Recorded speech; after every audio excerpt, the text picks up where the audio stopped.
Bakunzi ba Vox TV ndabaramukije iyo muva mukagera nanje ndo wa mungu wanyu sanzwe nkorera ikinyamakuru Vox TV gisanzwe gikorera ku mbuga zigiye zitandukanye.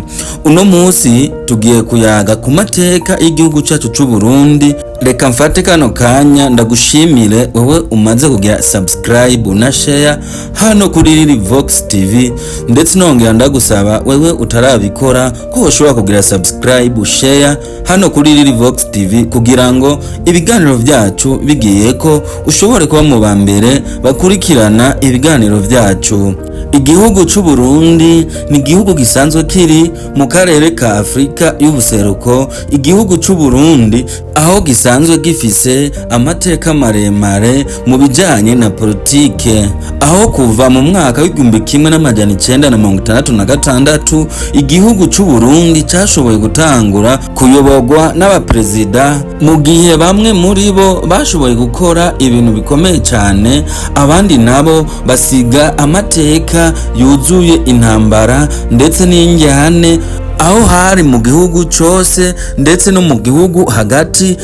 Uno munsi tugiye kurabira hamwe abakuru b'ibihugu bamaze kuyobora igihugu c'u Burundi ndetse n'ivyo bagiye barakorera igihugu cabo, aho tugiye guhera kuri prezida agira 11 akaba ari prezida w'igihugu c'u Burundi.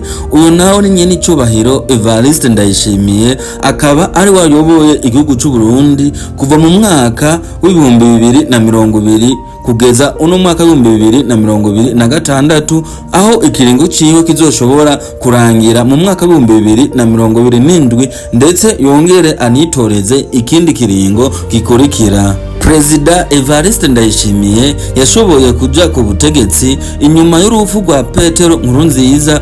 Ubutegetsi bwa Évariste Ndayishimiye aho buriko buragerageza kubaka igihugu kirimo amahoro ndetse no guteza imbere ubutunzi, aho ubona neza ubutegetsi bwa Évariste Ndayishimiye bwashize imbere gukora, bwongera bushira imbere Imana, ndetse urabona neza ko kuva Évariste Ndayishimiye atwaye igihugu c'u Burundi carasubiye kwizegwa n'amakungu. Reka tubandanyirize kuri prezida yashoboye kuyobora igihugu c'u Burundi agira 10, akaba ari prezida Pierre Nkurunziza yashoboye kuryamira ukuboko kw'abagabo. Uno mu prezida yashoboye gutangura kuyobora igihugu c'u Burundi guhera mu mwaka w'ibihumbi 2005 kugera mu mwaka w'ibihumbi 2020. Ni mu gihe abanyagihugu bashoboye kumutorera ibiringo bitatu, kandi ndakwibutsa ko igihe yari prezida igihugu c'u Burundi carabaye mu mahoro ugeranije n'inyuma canke ivyabaye inyuma yaho aba prezida. Nubwo yashoboye kuyobora ibiringo bitatu, ikiringo ca gatatu mu mwaka w'ibihumbi 2015 carashoboye kwadukamo injyane, ndetse aho hashoboye kuba imigumuko mu gihugu cose c'u Burundi.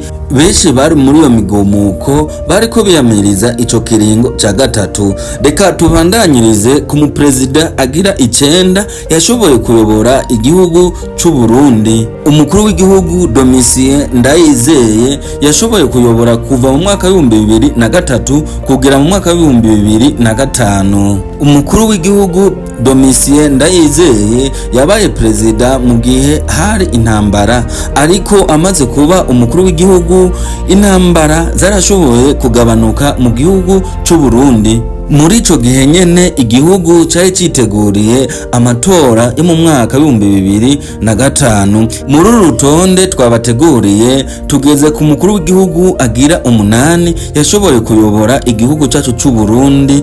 Umukuru w'igihugu Pierre Buyoya yashoboye kuyobora kuva 1996 kugera 2003. Pierre Buyoya yashoboye kugaruka ku butegetsi mu mwaka w'igihumbi kimwe n'amajana 1996, aho ubutegetsi bwiwe bwaranzwe no kugira ibiganiro byo kugarukana amahoro, aho hanashoboye kuba ibiganiro byo guhagarika intambara ndetse n'amasezerano yashoboye kubera mu gihugu kibanyi ca Tanzania.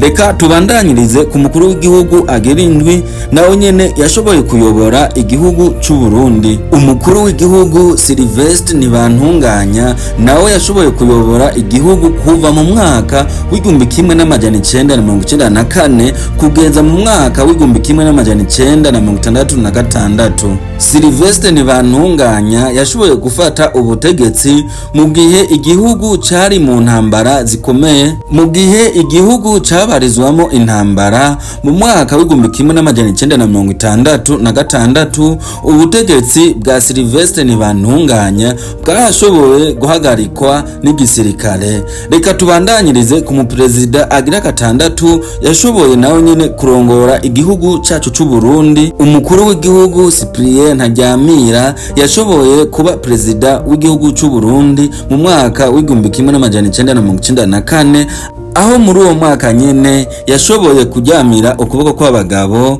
afiriye mu gihugu c'u Rwanda. Aho ni mu gihe yari asanzwe ari kumwe na mugenzi we Juvenal Habyarimana, yari asanzwe nawe ari perezida w'igihugu c'u Rwanda, bahitanywe n'isanganya y'indege yabereye i Kigali. Reka tubandanyirize ku muperezida agira gatanu. Uwo muperezida yari umumama, yari yabaye perezida vy'imfata kibanza mu gihugu c'u Burundi, aho hari nyuma y'urupfu rwa perezida Ndadaye, ndetse kugira ngo hatunganywe amatora kugira abanyagihugu nabo bashobore kwitorera umukuru w'igihugu bifuza. Reka tubandanyirize ku mukuru w'igihugu agira kane. Melchior Ndadaye yashoboye kuba umukuru w'igihugu kuva muri 1993. Umukuru w'igihugu Melchior Ndadaye aho yashoboye kuba perezida wa mbere yitorewe n'abanyagihugu, ndetse n'amatora yashoboye gutunganywa n'igihugu aciye muri demokarasi. Muri ico gihe nyene intsinzi yiwe yari amateka akomeye ku gihugu c'u Burundi. Nubwo yashoboye kwitorerwa n'abanyagihugu, ariko inyuma y'amezi make cyane ari umukuru w'igihugu, aho bashoboye kumugandagura inyuma y'urupfu rwiwe, vyatumye igihugu cinjira mu intambara yamaze imyaka myinshi, yababa imyaka 11. Reka tubandanyirize ku muperezida agira gatatu Pierre Buyoya.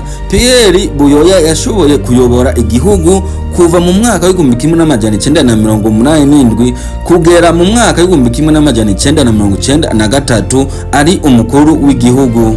Umukuru w'igihugu Pierre Buyoya yashoboye gufata ubutegetsi mu mwaka w'igihumbi kimwe n'amajana 1997 mu gihe ubutegetsi bwiwe bwafashe umugambi wo guhuza amoko yari abarizwa mu gihugu cacu, aho yanashoboye gutegura amatora ya mbere aciye muri demokarasi yashoboye kuba mu mwaka w'igihumbi kimwe n'amajana 1993. Reka tubandanyirize ku muperezida agira kabiri yashoboye nawe nyene kurongora igihugu. Umukuru w'igihugu Perezida Bagaza yashoboye gutwara igihugu kuva mu mwaka w'igihumbi kimwe n'amajana 1976 kugeza mu mwaka w'igihumbi kimwe n'amajana 887, aho yashoboye gufata ubutegetsi mu mwaka w'igihumbi kimwe n'amajana 976. Mu gihe yari umukuru w'igihugu yashoboye guteza igihugu imbere, yarashoboye kubaka amashuri ndetse ibintu byinshi cyane bigiye bitandukanye mu gihugu c'u Burundi byo guteza imbere igihugu, aho yagerageje guteza imbere igisata c'uburimyi hamwe n'ubutunzi. Nubwo byari bimeze uko, mu nyuma hadutse injyane hagati y'amashengero. Mu mwaka w'igihumbi kimwe n'amajana 1987 yarashoboye gukurwa ku butegetsi biciye mu gutegwa kudeta. Reka tubandanyirize ku mukuru w'igihugu afata ikibanza ca mbere, ari nawe yashoboye kuyobora igihugu c'u Burundi. Umukuru w'igihugu Michel Micombero yashoboye gufata igihugu akuye umwami mu mwaka w'igihumbi kimwe n'amajana 966 kugeza mu mwaka w'igihumbi kimwe n'amajana 976.